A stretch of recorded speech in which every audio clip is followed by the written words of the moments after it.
So, a couple of months ago, I stepped into the ring for a charity boxing match. Cards on the table. It was the first and probably last boxing match I'm ever going to have.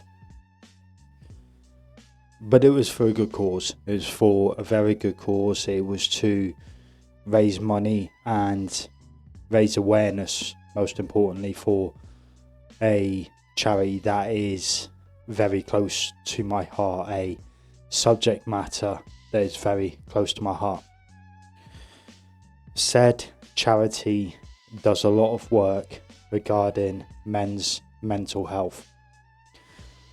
This is something that has affected me in the past. I've never been shy on this channel or in life in general, talking about my issues with depression, quite severe depression and anxiety in the past. So given the opportunity, given the chance to have a boxing match, I don't know whether I was naive or stupid, but I jumped at the chance. The thought of myself getting punched in the face, if that could encourage guys to battle their own demons, not give up on that fight and come forward, that was my goal behind it. Now, as someone who, I've already said, I've had my own issues, my own demons, the training side of it was something I found tough, but also very enjoyable. And until recently, it's something I have kept up with. I currently am laid up with a fractured ankle, so there's only so much I can do. Tonight's episode, I want to look at the positives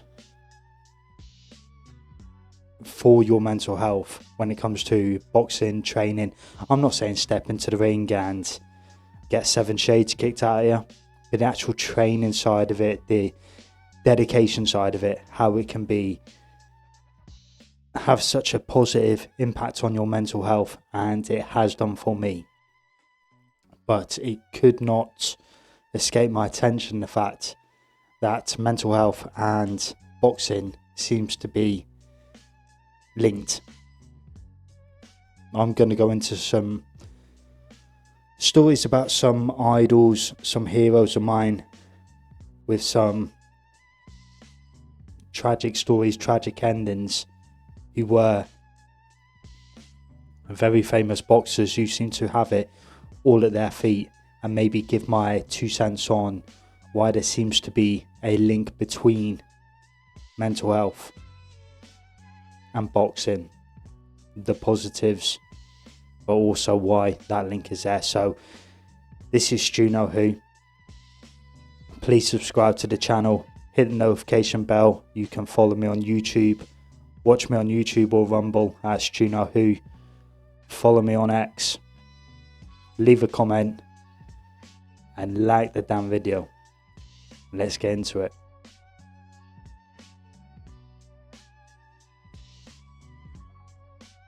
So, as already stated, I've had problems with my mental health, and I've heard from a lot of people just how powerful a tool boxing can be. I have a punch bag in the garden. You know, I remember growing up, I've always been a fan of boxing. It's been a sport that I've loved for a long time. And you know what? You can be having a bad day and you go and smack the crap out of the punch bag, and it really can make you feel a whole lot better. Just that release, that way of releasing that tension, releasing that anger, that pent-up emotion that's inside. Now, when I was training for this fight, I, at the time, was expecting a baby, so my training was not, I wasn't Tyson Fury in fight camp, but I did step up my training and it had a very positive effect on me.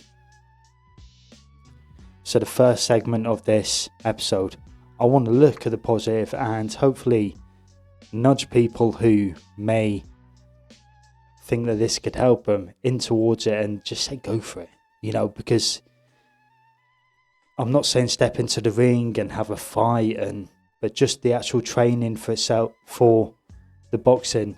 Worst case scenario, you are more confident, you lose a bit of weight, and you can take care of yourself better than you could take care of your family. So from that side of things, a real confidence boost.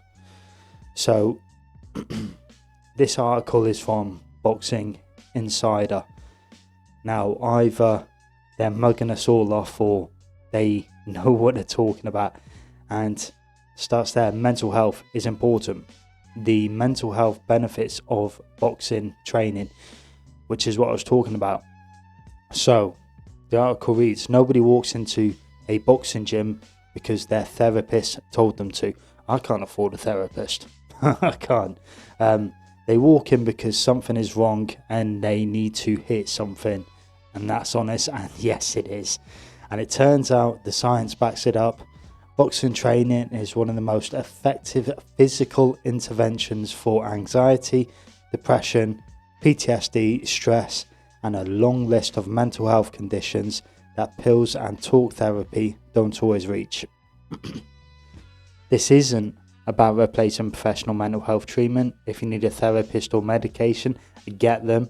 I second that. This is not medical advice. I'm just saying, I'm some dude who's had issues and likes to hit things. Go see a professional. But if you're looking for something that works alongside those things, or something to try when everything else feels flat, putting on gloves and hitting a bag does something to your brain that's hard to explain until you felt it. To me, the thing I felt was a couple of things. When I walked into a boxing gym, there was no... I had the same fear as I had the first time I walked into a normal gym, a strength gym, and that was people are going to be judgmental, looking at me. One, you're not that important. We all like to believe we're living on our starring in our own movies.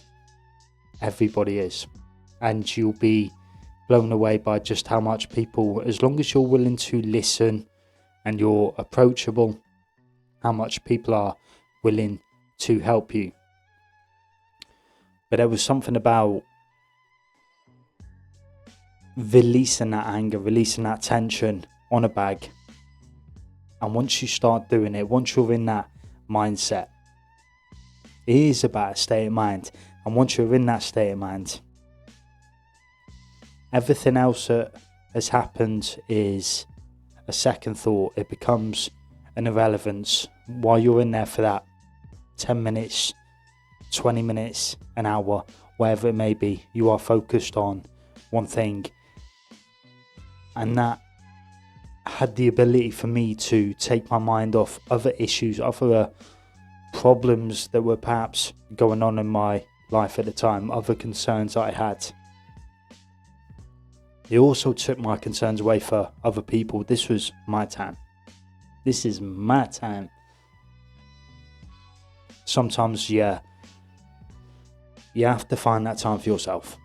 It's something I tell a lot of people. Find that time for yourself, no matter what it is. When you are in there, I'm fully aware that a bag does not hit you back. I was training for someone who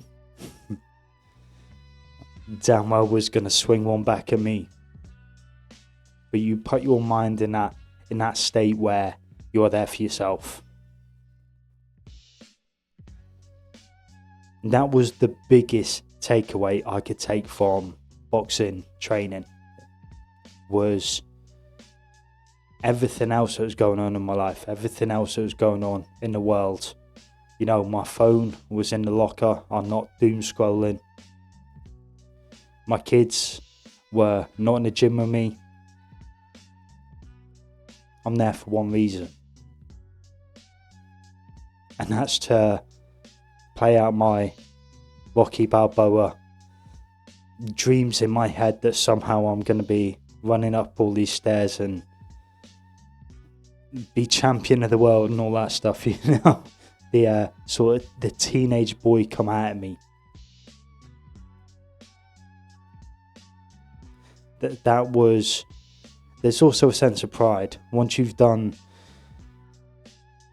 work on conditioning, things like that, stuff that you find incredibly difficult, maybe even impossible at the start, becomes second nature, and you notice that improvement, and you feel better about yourself physically, and physical and mental health is intrinsically linked. It is.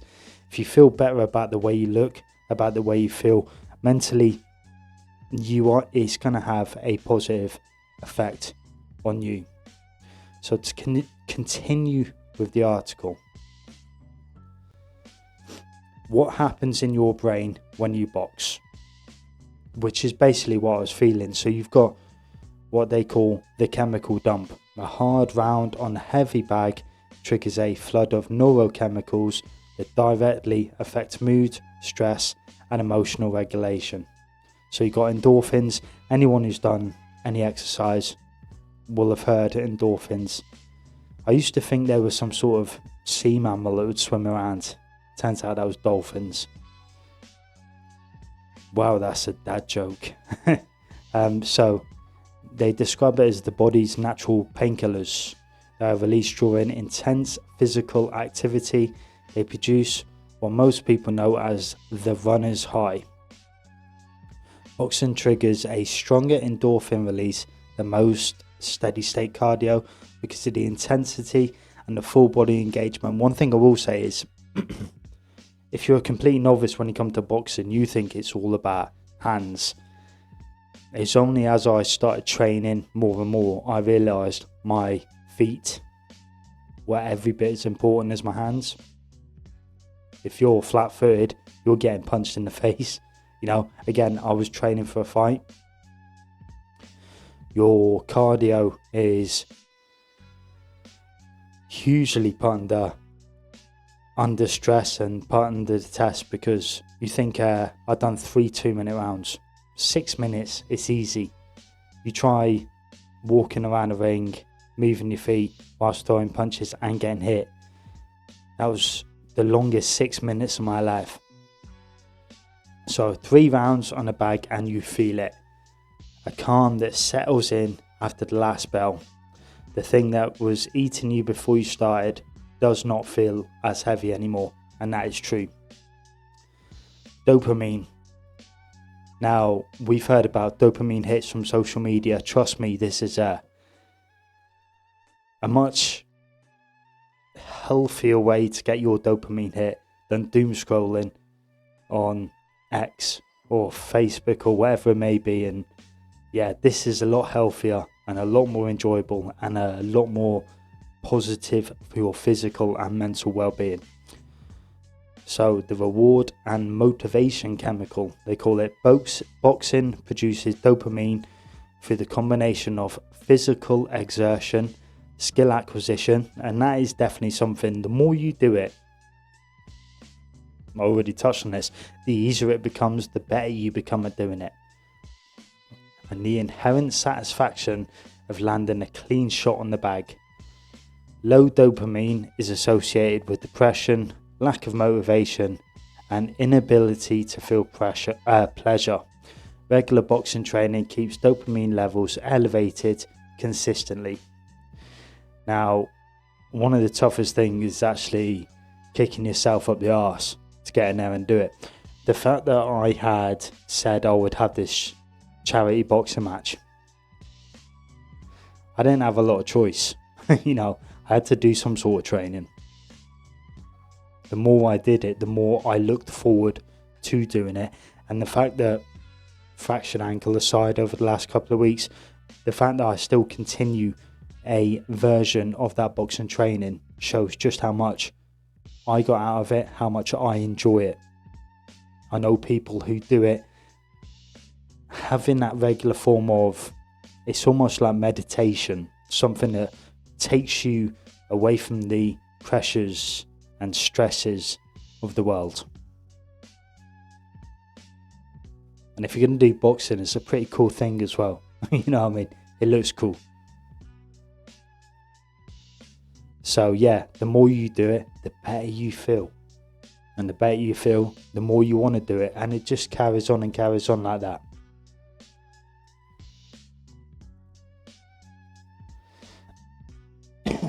So serotonin, which is the mood stabilizer.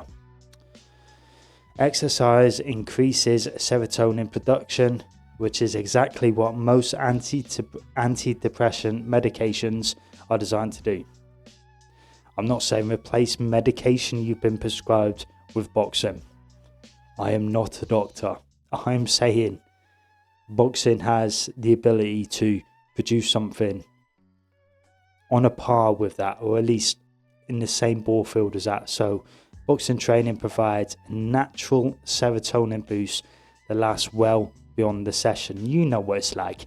You walk out of a gym, you feel like $1 million afterwards. Sorry, this is England.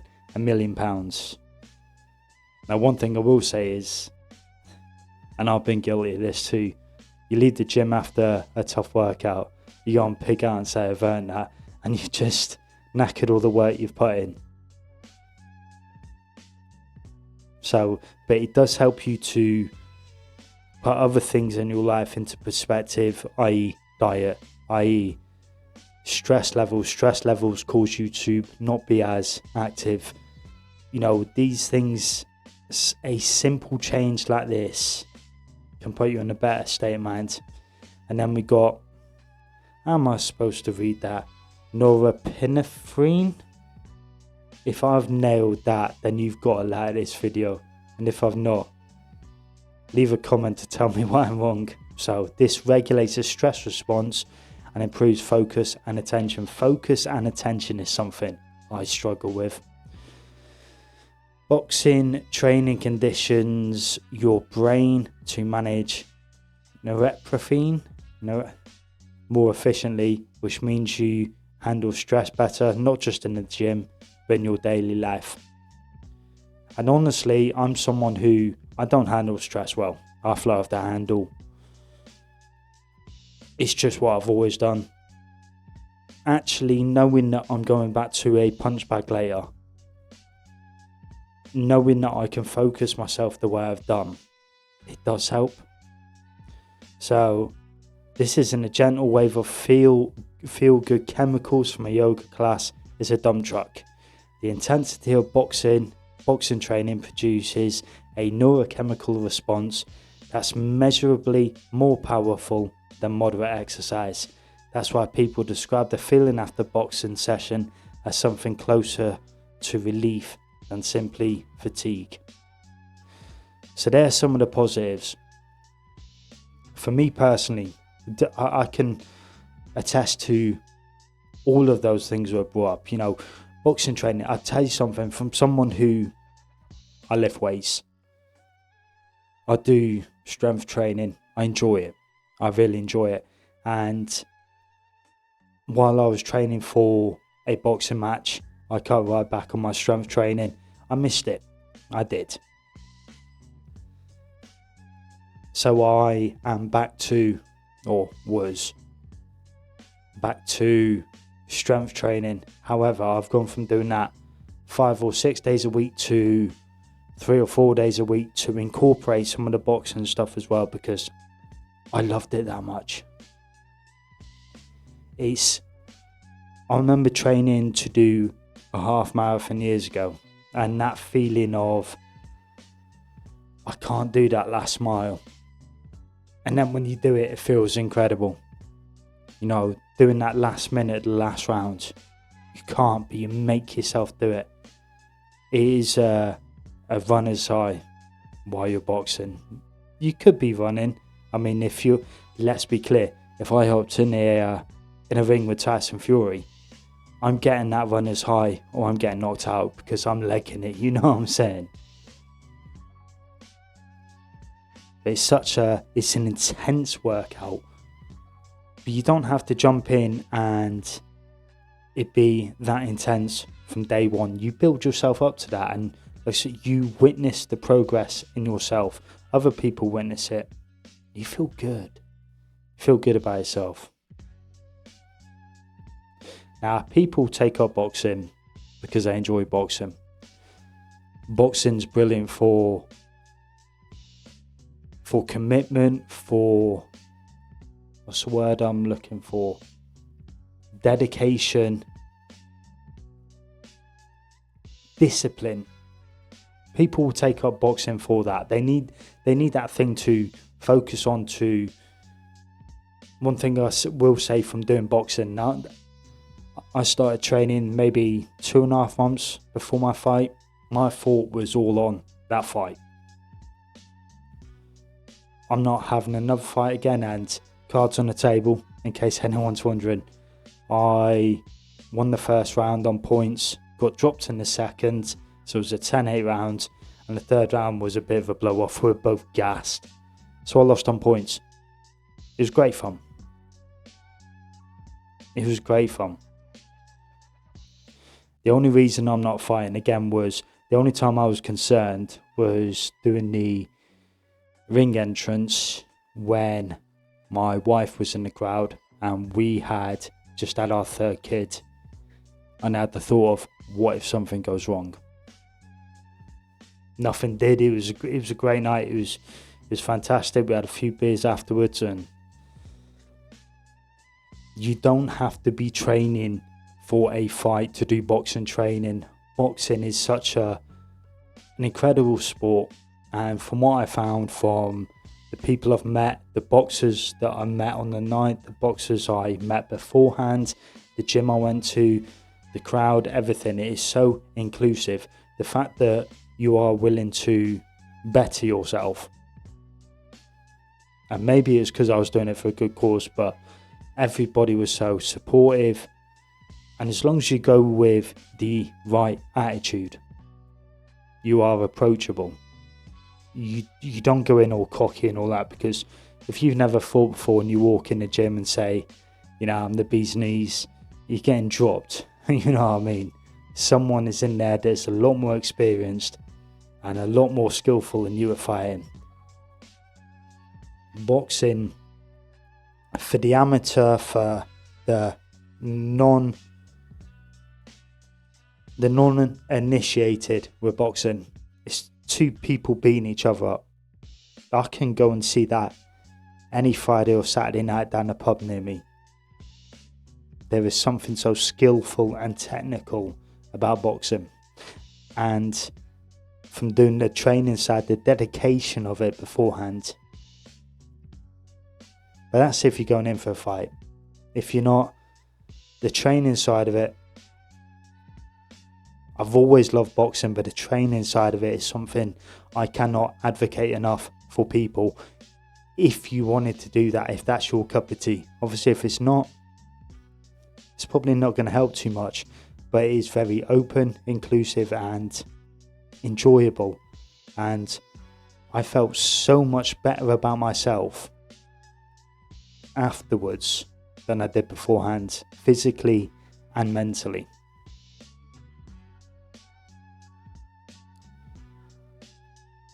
Now, that is not to say that it's some sort of silver bullet, and if you go and box, it cures all your ills. Something I'll get into later in this episode. There's been some tragic stories regarding mental health related to very well-known boxers. Very tragic. I think part of that is down to when you are a professional sportsman, the pressure that you're under, the pressure you put upon yourself. I certainly experienced that for a one-off charity fight. I put a lot of pressure on myself. I also think it's perhaps something to do with the type of people that boxing may appeal to.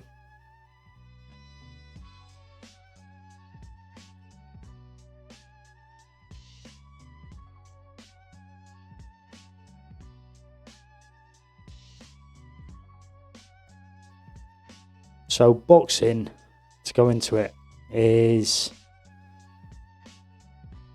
obviously we've got Chris Eubank Senior, who sounds very posh. I even believe he come from quite a working class, hard up background. You would not know it with the monocle and the accent. What? There is a sport that I think what I would call toss, tend to turn their nose up to, perhaps because they don't understand it. Don't understand the sheer dedication that's involved in it, and maybe just don't enjoy boxing. I grew up loving boxing. I also grew up on a council estate. I do think it's a sport a bit like football that really appeals more widely to people on the socio-economic lower scale of it. I'm trying to use my Chris Eubank words here. The working class is what I'm saying. You're more likely to see someone call himself a prince, like Prince Nazim Hamid, rather than an actual prince taking part in the boxing. It attracts people, lads especially, from working class areas, and it's such a fantastic thing where, like I said, it does instill that level of discipline, that dedication in you, which can be such a positive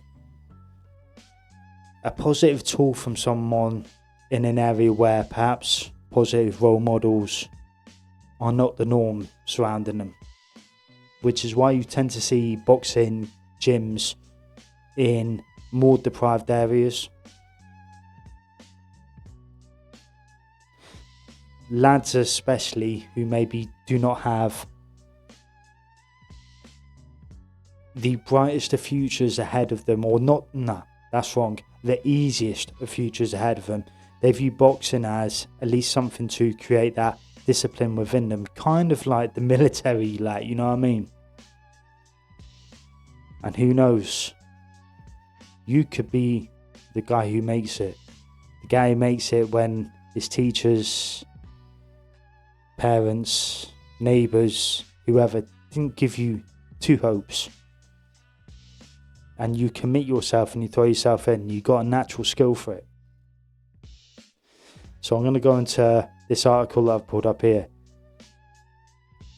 just to talk about how boxers make heroes of the working class heroes like no other sport. And it really is true. And it might lead back to why Chris Eubank Senior, from what I can remember, was not the most popular when I was growing up. That might be because I was a Nigel Benn fan. As a very young child, I remember liking Nigel Benn. There is the hitman.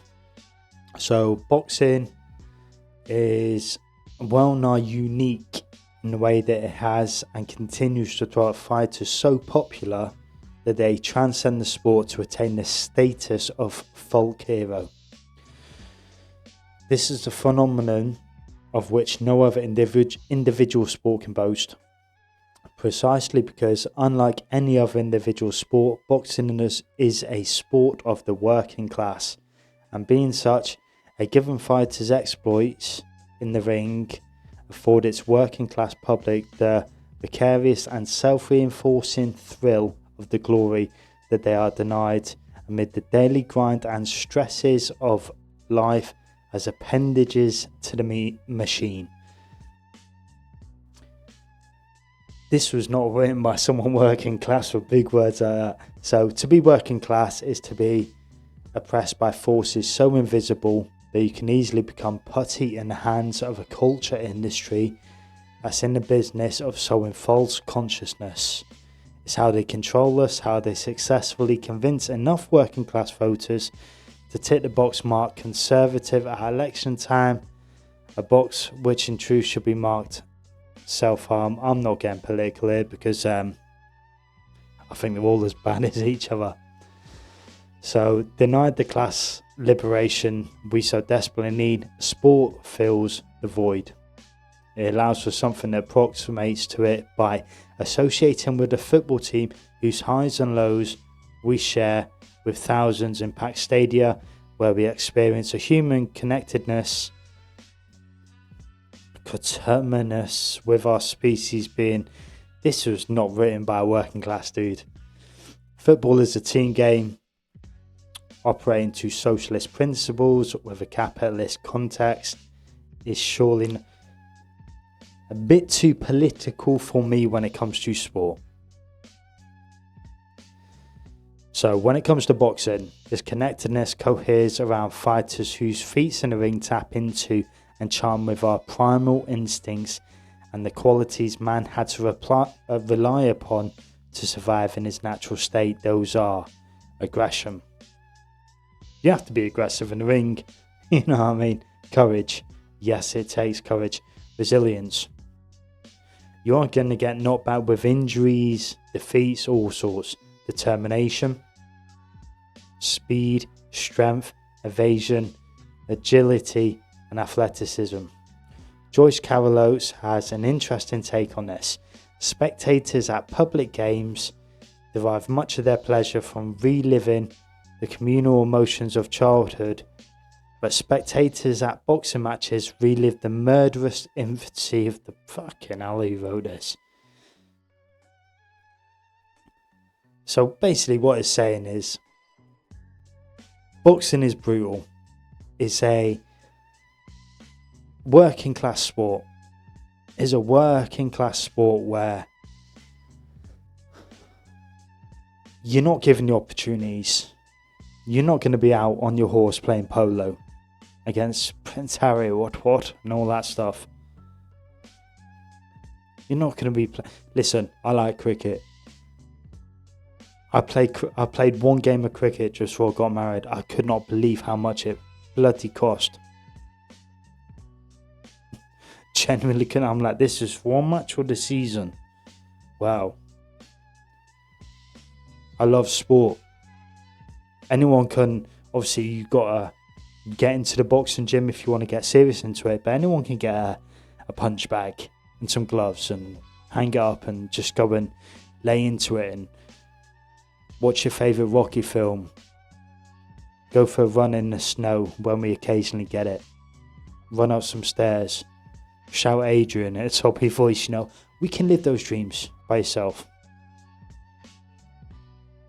It's a true working class sport where it doesn't matter who you are, doesn't matter what background you come from. When I say working class, you could be a very rich, well-to-do individual.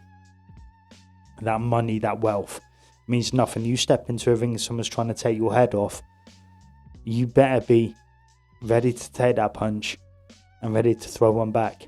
It's kind of an equalizer, I would say, but it definitely attracts working class individuals.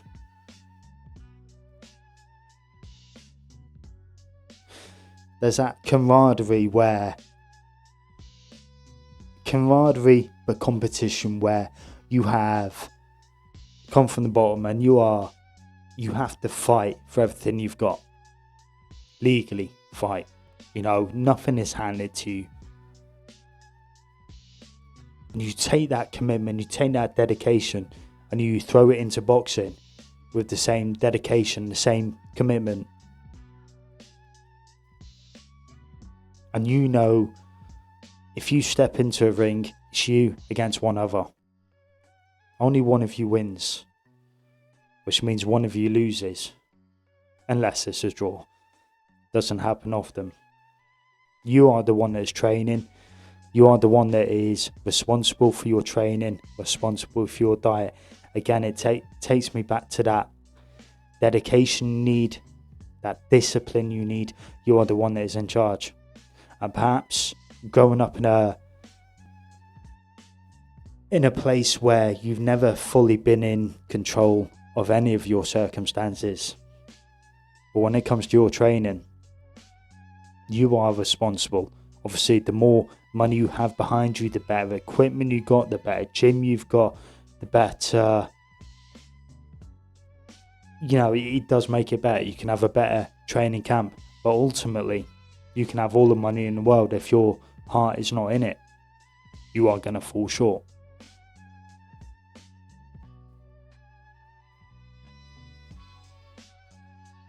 And I think that is why boxing really attracts working class, especially blokes. There is more female boxing now. I have a daughter called Katie who loves boxing and has done for a few years, even before I got involved in fighting, because I enjoyed watching boxing. She's such a daddy's girl. When Katie Taylor was taking over the world, I would say to my daughter, come and watch her. She's called Katie, and hearing the same name, boom. I have 3 daughters, soon to be 10-year-olds, a 6.5-year-old. They both have their own gloves. They will come out and they'll work the bag with me. I will make them do jump rope, do some footwork movements, stuff like that. Things that I've learned, because it's that level of dedication that when things get tough, you have to work through it. Life is hard. Life is hard. My youngest is 6 months old. She's not quite ready for it yet.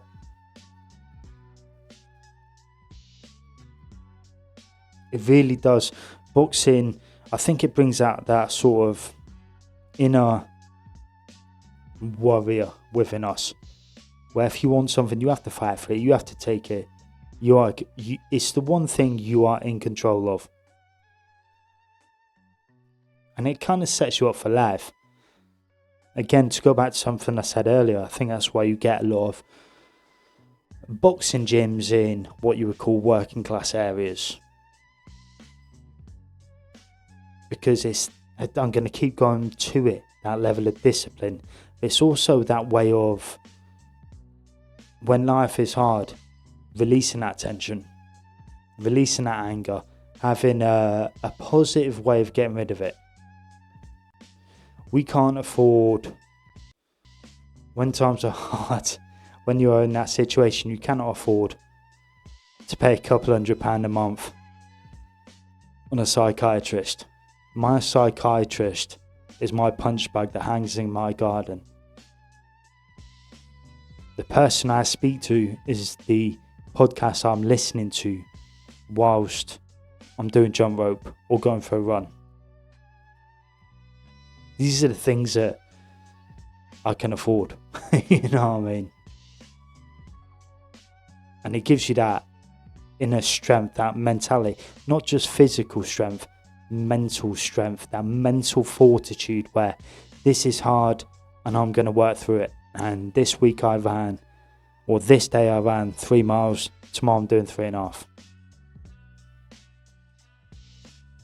And you take that commitment further into your life. So as I said, boxing appeals to those on the lower end of the economic scale. But there is a correlation between poverty and mental health. So, I already spoke about the fact that there is a mental health issue within boxing. I spoke on the fact that boxing tends to attract people who are more likely to be at the lower end financially.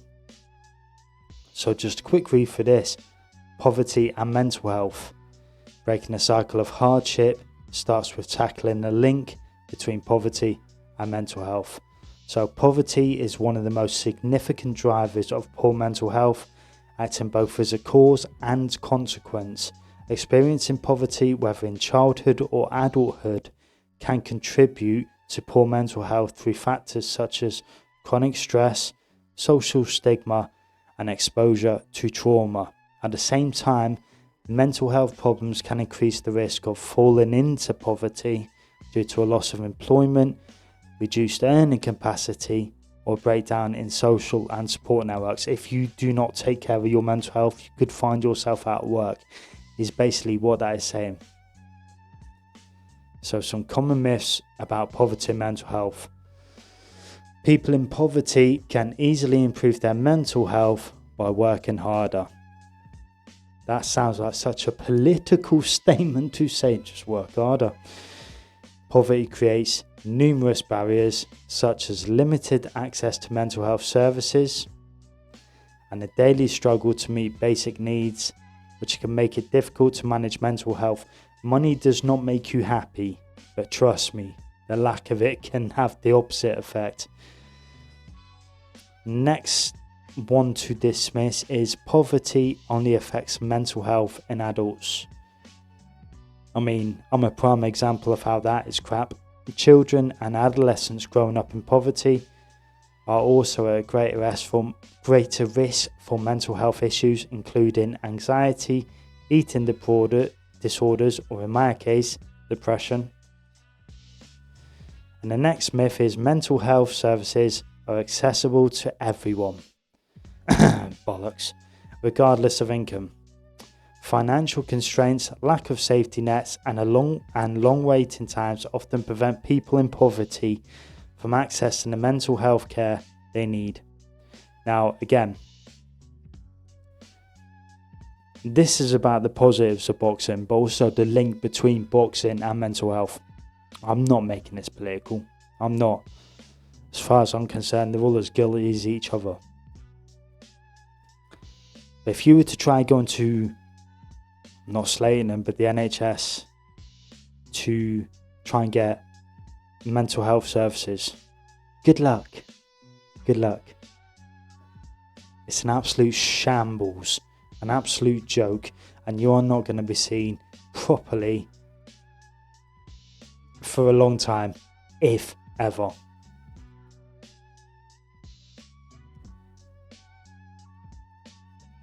People with money, with finances, with resources can use that money to go and I don't begrudge them, but they can go and pay for private psychiatrists, counselling, whatever it may be. Good luck to them. I wish everyone had the same opportunity. I don't live in some ideological dream world. This is the real world. You know what I mean? But the fact is, the more money you have, the easier life is. I'm not saying mental health does not afflict people with money. Of course it does.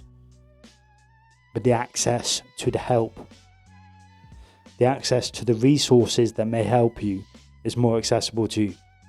Of course it is, man.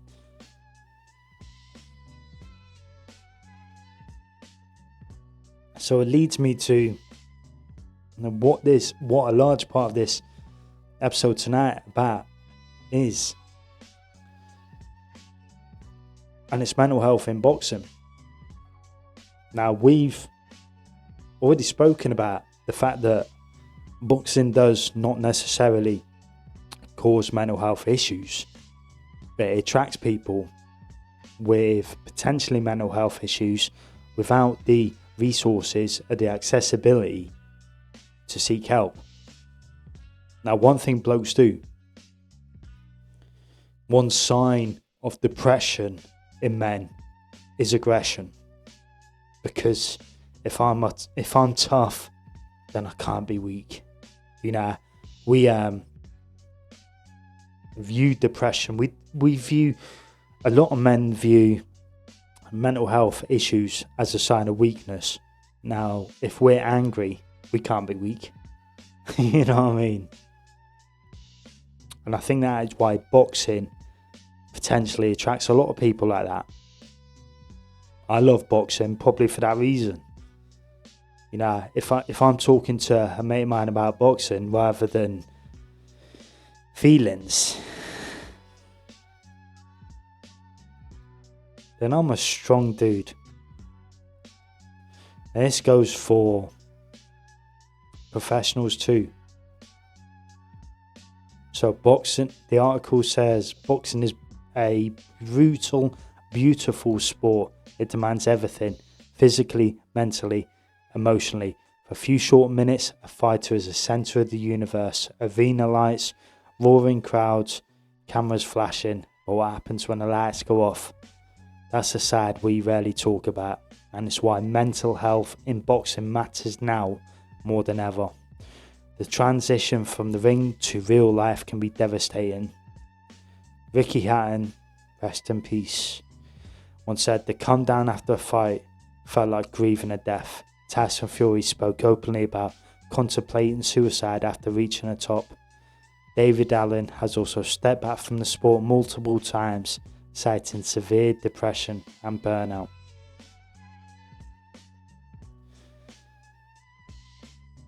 Now, I'm going to,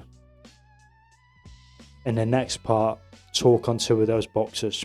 I have the articles brought up, and there are two guys who are idols to me. I'm a huge boxing fan, and two guys that I'm such a mad fan of. But I just want to finish this segment by saying it's time to talk, not just fight.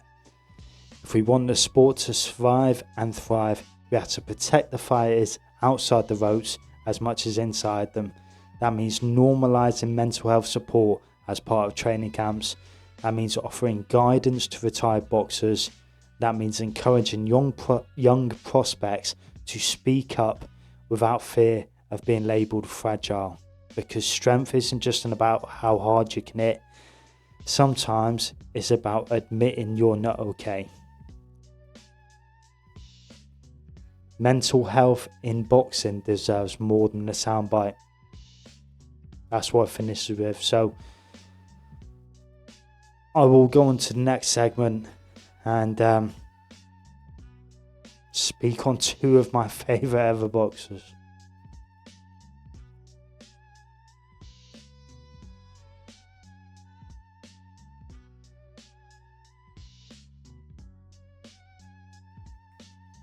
So, two of the names that are brought up there. The Tyson Fury and Ricky Hatton. Two lads who were on top of the world. Two guys from the Greater Manchester area, which is where my family's from. It's where I was born. One of those guys was my idol growing up, and the other one become my favourite boxer later in life. Now, when I was younger, I didn't know what mental health was. I felt like there was something wrong with me when I was younger, but I didn't know specifically what it was. I had no idea what depression was, anything like that. One of those guys was my favourite boxer growing up. A true idol. And the other guy, I heard his story once I knew what mental health was. I become such a huge fan of him for his shit talking, because he's good at that. His journey in boxing. Also his story and his openness regarding mental health.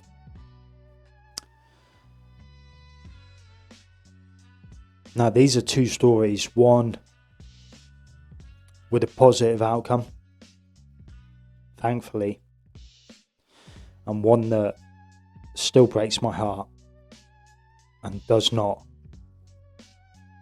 end so positively. But two guys who are absolute heroes of mine, heroes to the British boxing community, and absolute heroes to mental health, men's mental health advocates like myself, when these are some of the strongest guys around, who are strong enough to say, I have issues and I need help. And that takes real strength. Perhaps more so than step in the ring and getting punched on the side of the head. And the first guy, love him or hate him, I know he said some things, I know he's retired 3 times now just to come back and fight. It's caused some controversy. As a fighter, as a showman, relevant in the mental health side of things, I'm such a big fan of Tyson Fury. He supports a crap football team. He's a Man United fan, in case you don't know. I'm sure he is anyway. If you agree with me, like and subscribe. If you don't, comment.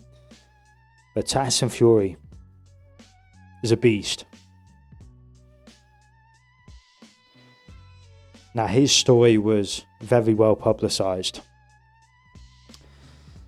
He has referred to himself as a fighting man several times. But what does he mean by that? A 2-time heavyweight champion or something more profound? Well, Fury has been fighting both inside and outside the ring. After winning the heavyweight championship and achieving his dream in 2015, Fury succumbed to depression and anxiety, and was very public about it after a while. As a coping mechanism, he resorted to alcohol and gained weight. Subsequently, at one point, he was £300, and his boxing career, says, was almost over. I think everyone thought it was over. He was cut from a different cloth and fought through his mental battles to become a champion once again. But how did he overcome his mental challenges to once again become the most noteworthy heavyweight of the modern era? So the dark phase of Tyson Fury's life, at 35 years old, had experienced a life that is worthy of a biopic. He has witnessed the highest of highs and the lowest of lows. Moreover, the dark phase of his life commenced after he became heavyweight champion by defeating Vladimir Klitschko. The boxing world at the time did not give him much of a chance. Klitschko was a legendary undefeated legion, and the Gypsy King had yet to prove himself. However, destiny had it for him to become a heavyweight champion, and he did just that. Moreover, after achieving his dream, the heavyweight champion did not know what to do with his life and became a victim of his mental health issues. Although he had been undefeated inside the ring for a brief while, he was losing an internal battle. In 2016, for over 18 months, Fury was in a deep depression, something I can definitely relate to. A depression of sorts that made him want to take his own life. On the Joe Rogan podcast, while recounting his mental health troubles and being suicidal, he remarked he wanted to die so bad. Despite having all money, fame, glory, and a beautiful family, the Gypsy King lacked interest in anything, and his suicidal thoughts were continuing to prolong. As per The Guardian, he once even drove his car and attempted suicide. He stated, "I didn't care about nothing, I just wanted to die so bad. I gave up on life, but as I was heading to the bridge." However, he thought of his kids and family which prevented him. Now he went on to get back into boxing, become a 2-time world heavyweight champion. That bit about thinking about his wife and kids, it strikes a nerve with me, because when I was at my lowest, when I didn't see a way out, when my depression was that severe, it was my wife and one daughter at a time that prevented me from taking my life, that made me fight on, that made me seek the help that I needed.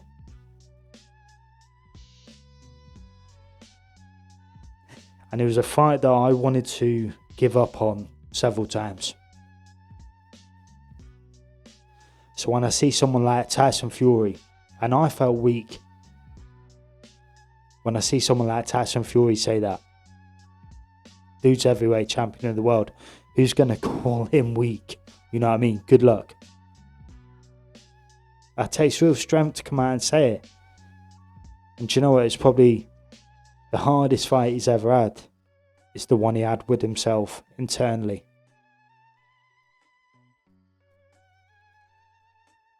My favourite fighter growing up was the Hitman. He had well documented struggles with his mental health, especially post the Mayweather and Pacquiao defeats in America. He became a world champion. More than that, he was the people's champion. He still is the people's champion. He fought two of the greatest Hall of Famer boxers of all time, where most people wouldn't even do that.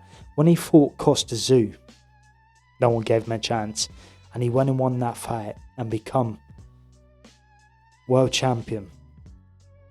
And he went to America with tens of thousands of fans. He was the people's champ. Loved by more than just boxing fans, but just the British public in general. And he passed away last year. Mental health advocate and boxing legend. And legend, we use that word too much. But Ricky Hatton is a legend. And he was just 46. It's often said that you don't know what you've got till it's gone. This common human tendency to overlook blessings until they disappear is applicable in so many forms. We naturally overlook relationships, health, possessions, and memories, and we don't necessarily know we are experiencing good times until worse ones come along. Devastatingly, this applies to people as well, as there are many who aren't fully appreciated until they depart this world. While this is common, it's not the case for Ricky Hatton. Everybody knew just how special he was. The former 2-weight world boxing champion was found dead inside his home in Hyde on the morning of the 14th of September 2025, leaving behind a legacy unlike any other fighter ever to come from these shores. Now, this is an old article. Unfortunately, we know that Ricky took his life.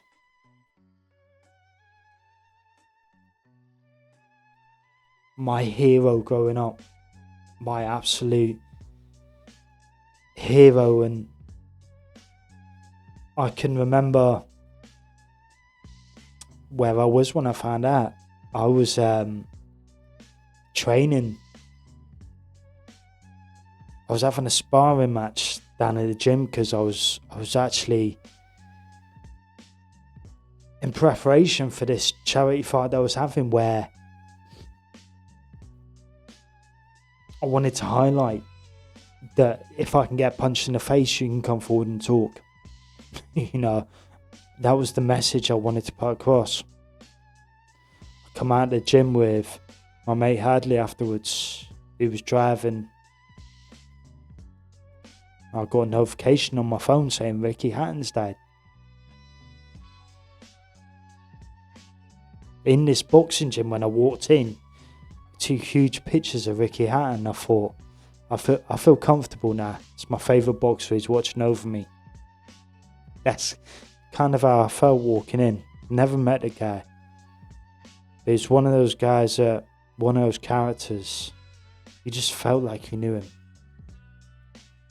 Everything was out in the open. So we thought. Now, he'd been open about his battles in the past. Fortunately, he could not win that last fight. And it really hit home why I was stepping into a ring to have, and I'm not putting myself in the same, no chance. Ricky Hatton, Tyson Fury, absolute legends, and the voice they've given the unheard regarding mental health. But that's why I was going in the ring.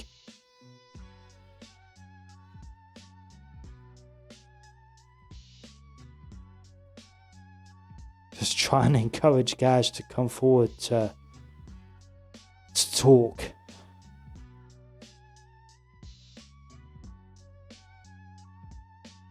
To be honest, to be open. I know you don't have to fight that battle by yourself. The stigma around men's mental health, why it's time to talk. So mental health stigma affects millions of men worldwide, creating invisible barriers that prevent them from seeking the support they need. Research shows that men are less likely to reach out for help during mental health challenges, leading to devastating consequences for individuals, families, and communities. The numbers paint a stark picture. Men are 3.5 times more likely to die by suicide than women. 1 in 8 men experience depression or anxiety, but only 36% of referrals to mental health services are for men. If we can have absolute legends, the likes of Tyson Fury, be so open and not be ridiculed because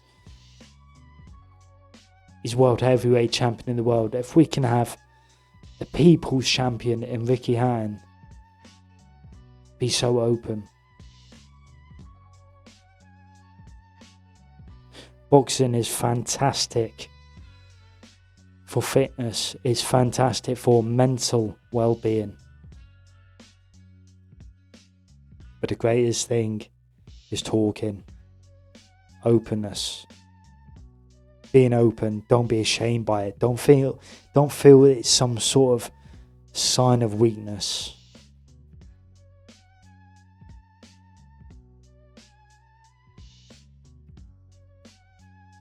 Ricky Hatton leaves a legacy as the people's champ, one of the greatest and most loved boxers these shores have ever seen. May he rest in peace. May his family find peace. But let's hope that one legacy he leaves behind is his tragic, untimely death. Encourages guys to come forward and speak. Know that it's not a sign of weakness.